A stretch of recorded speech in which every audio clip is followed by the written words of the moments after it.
You are very young and you are probably aware that the population is increasing. Maybe you are too young to know how much it has changed in your lifetime, but you can ask your parents and a teacher. Everybody will tell you there is population is too high and it's growing too fast. I wanted to, start by asking, you are asking me, is population really causing climate change? This is a more complicated question, and I already mentioned in the last podcast at the end what the complications are. It's not just the number of people, but how much they consume in terms of all the resources. You can think of everything as a resource: the energy you use, the water, the food, the clothes, the computer, the videos, and everything, right? So you want to save your memories in a cloud, the photos, the videos, messages, and so on and so. Every email you may be sending, every WhatsApp message you are sending is all using energy. So each person can consume so much that the population almost doesn't matter, and that's the real case. Since industrial revolution, population has increased by a lot. As you can see here, we have gone from about 1 billion or so to now 8 billion by 2024. So in the days of James Watt, 1 billion people lived on earth. That's 1,000 times sorry, that's 1,000 times 1,000 people. So 3,000s together. People, you can see how many zeros that is. 9 zeros.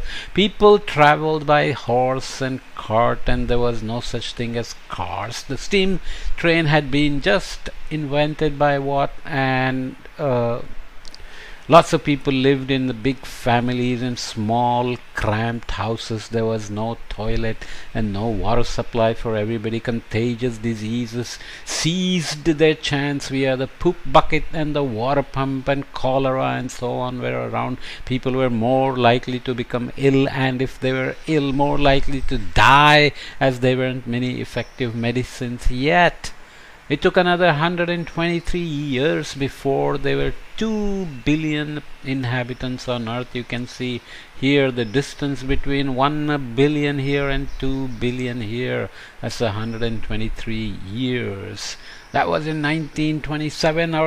Your grandma's grandma was probably still alive back then. Cars and horses and carts traveled the streets by then. More and more houses had a toilet that was connected to the sewer. Antibiotics were discovered. Medicines that meant simple diseases no longer had to be fatal, so you didn't die of every little thing. From that point on, the world's population grew faster and faster. So you can see the distance between these dots here got smaller and smaller. But now this is changing again. Less than 100 years later, we almost have more than 7.5 billion, but by now we have 8 billion. Those people combined have more than 1 billion cars, 1.5 billion TVs, numbers increasing constantly, and 7 billion telephones, and you can add refrigerators and air conditioners to these as well. And all those cars use fuel, all those devices use electricity, all those people have to eat and drink, and more people are coming along all the time. It's hard to predict how quickly the population will grow in the future. In the time it took you to read this sentence, 30 people were born and 10 people died. So an extra 200,000 people join our world population every day. You have to be careful because these numbers are actually dropping.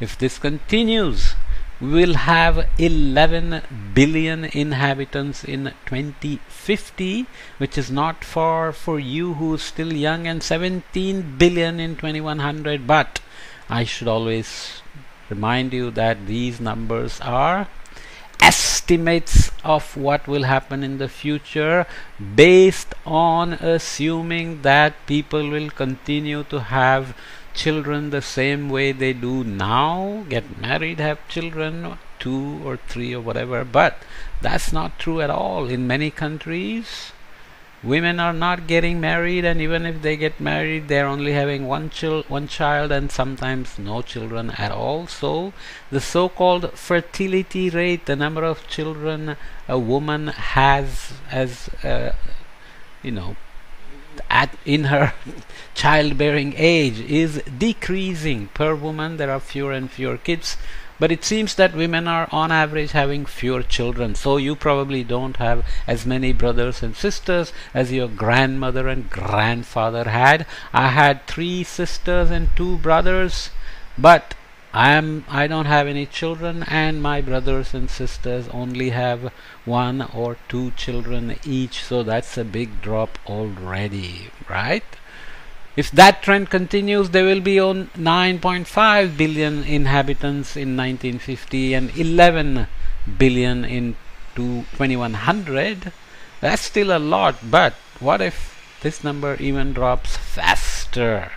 There are other issues you have to worry about. So look at this graph again. Billions of people, starting at 1 billion when the steam engine came along, and then took 123 years to create the next billion to make it 2 billion, and then boom, boom, boom, we have reached 8 billion by now. So there are more and more people who have to eat and drink, and more clothes and houses are needed. But do you know what really is a problem? People are getting older and richer. Richer people eat, let's say, more meat and more fish, which has more carbon produced for one meal of meat or fish versus one meal of vegetables.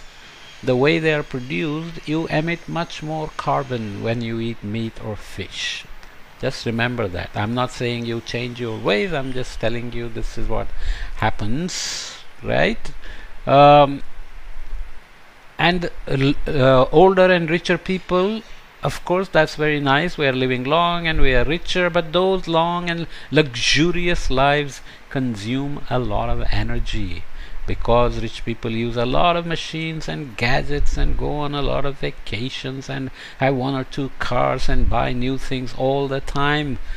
Every time a new iPhone comes, they buy it, their children buy it, and so on and so forth. Probably you are also rich, certainly compared to the rest of the world. If you live in the US, that is the assumption. Luckily, the rest of the world is also becoming richer. That's good for good life, for everybody to have a good life. And here are all the babies crying. By 2010 we were here, and 1910 we were here. Births per minute. You can have a clock to look at that, and there are many people running a so-called doomsday clocks and saying how many people are being born and how the population is growing. But my suggestion to you, always be careful, and when somebody is shouting about population growth, you say, what about per capita, per person consumption, and per person emission of greenhouse gases? Let's see how they react. Okay, so in that respect, our planet is doing fantastically well in keeping people alive for long and giving them more money to live on. Countries such as China, Brazil, and South Africa were much poorer 30 years ago than they are now. Even India in recent years, these countries have been catching up quickly to the Western world. They are just a bit late in the Industrial Revolution, but now there are factories and offices everywhere. There is more work, people are earning more money, and so they are buying bigger houses, more expensive cars, and thicker steaks in North America, Japan, and Europe. People have been doing this for some time, so why shouldn't they be allowed to do the same in Africa and Asia and South America? So you see, there is a population problem, there is greenhouse gas problem, and there is consumption problem, and then there is the problem of some people having consumed a lot for a longer time and other people having not been able to consume so much and now getting richer and wanting to consume. How do you say don't do it? It's bad for climate, right? All those houses, factories, and offices have to be built, of course. The lighting has to work. My fan is working, as you can hear. The air conditioning has to function if you're rich. Everyone wants electricity. All the cars need to drive. The planes need to fly. The ships need to sail. that all uses gasoline, kerosene, gas, oil, and all the people need to eat meat, fish, grain, vegetables. That uses energy and makes a lot of farts and burps. So, more and more greenhouse gases come out of the chimneys, the exhaust pipes of the cars and planes, and of course the cows, because if we eat more cows, we are having more cows in the farm and in the shed and in the factories, and there are many things to worry about there. We are eating so many chicken, billions per year, and all those bones are being put somewhere. So if an alien came and looked around at the bottom of the ocean and the bottom of the land like we did for the past, they will find so many chicken bones that they think maybe a meteorite crashed and all the chicken died, like we looked in the past and said a meteorite crashed and all the dinosaurs died. That's how many chicken bones we are putting in the ground, right?